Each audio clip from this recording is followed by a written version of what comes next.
হরে কৃষ্ণ প্রিয় বন্ধুরা, যে যেখান থেকে আমার এই ভিডিওটি উপভোগ করছেন সবাইকে জানাচ্ছি আমার অন্তঃস্থল থেকে আন্তরিক প্রীতি ও ভালোবাসা। আমার চ্যানেলটির নাম প্রিয় বন্ধুরা ইউটিউব চ্যানেল লোকনাথ মন্দির টিভি চ্যানেল চট্টগ্রাম। আপনারা যদি সাবস্ক্রাইব করতে চান প্লিজ আমাকে সহযোগিতা করবেন। পাশে থেকে আমার দাদা দিদিরা আমাকে সহযোগিতার হাত বাড়িয়ে দিবেন। অতি দুঃখের সাথে কথাটি জানাচ্ছি প্রিয় বন্ধুরা, আমরা এমন জায়গায় বসবাস করি যে অবসবাস করার যোগ্য হয়ে উঠে আছি। এই প্রসঙ্গে বলতে হয়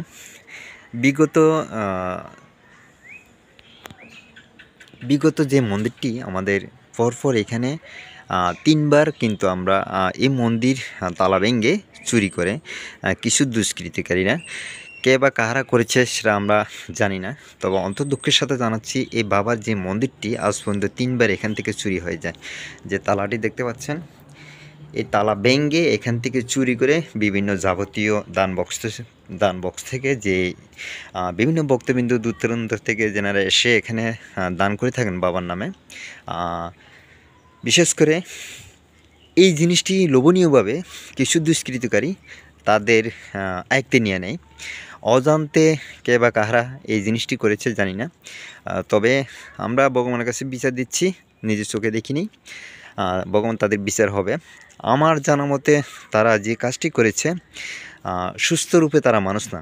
তা আমি এটাই মনে করব, স্বয়ংসম্পূর্ণরূপে যদি মানুষ হতো পরপর এই মন্দির থেকে 3বার কোন সময় চুরি করার সে কাজেরা থাকতো না। তো আমি ভগবানের কাছে বিচার দিচ্ছি, কে বা কারা করছে জানি না, ভগবান তাদের বিচার করুক, এটাই আমি আশা করি। আমরা প্রথমবারে প্রশাসনের নিকট দৃষ্টি আকর্ষণ করেছিলাম সীতাকুণ্ড থানার, সেখান থেকে কোনো জবাব আসে নাই। তিনিরা আশ্বাস দিয়েছেন আমাদেরকে, আশ্বাসের ফলপ্রসূতে আমরা কোনো কিছু পাইনি।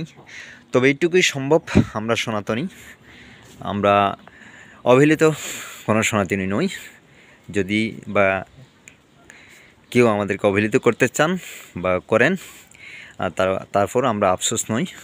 আমরা যেভাবে আছি ছোটোখাটো ক্ষুদ্র জনগোষ্ঠী হলেও আমরা সনাতনী ঐক্যজোট, সনাতনী জাতি হিসেবে আমরা বসবাস করি। তো প্রিয় বন্ধুরা, আজকে এটুকু শেষ। আপনারা সবাই আমাদের জন্য আশীর্বাদ কামনা করবেন। আমাদের যে লোকনাথ মন্দিরটি আমাদের অনেক আশা, অনেক ভবিষ্যৎ। এটি একদিন আশ্রম মন্দির হবে, এখানে অনেক বড়সড় মন্দির হবে। তো আপনাদের সকলেই সুস্থ কামনা করছি প্রিয় বন্ধুরা, আপনারা সবাই ভালো থাকবেন, সুস্থ থাকবেন। ধন্যবাদ সবাইকে।